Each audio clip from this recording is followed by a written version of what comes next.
സാത്താൻ-2 എന്നറിയപ്പെടുന്നത് റഷ്യയുടെ ഭൂഖണ്ഡാന്തര ballistic മിസൈലായ RS-28 സർമാട്ട് ആണ്.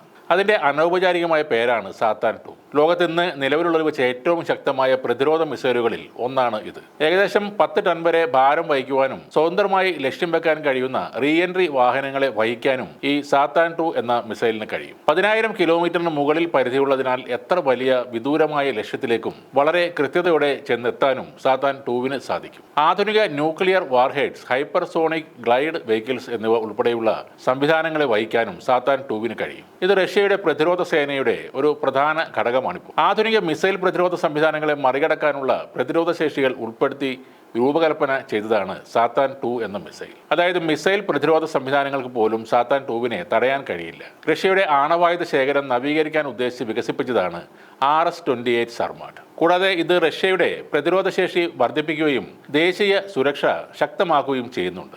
RS-28 സർമാട്ട് എന്ന പേരുള്ള ഈ മിസൈൽ എങ്ങനെയാണ് സാത്താനായി മാറിയത്? അമേരിക്കയും പാശ്ചാത്യ മാധ്യമങ്ങളും റഷ്യക്കൊരു നെഗറ്റീവ് അല്ലെങ്കിൽ വില്ലൻ പരിവേഷം ചാർത്തി കൊടുക്കാൻ വേണ്ടി ഒരു പ്രൊപ്പഗാൻഡ ഉണ്ടാക്കിയിട്ടുണ്ട്. അതിൻ്റെ ഭാഗമായാണ് റഷ്യയുടെ ഏറ്റവും വലിയ ഈ ആയുധത്തെ സാത്താൻ എന്ന് പേരിട്ട് അവർ വിളിക്കുന്നത്.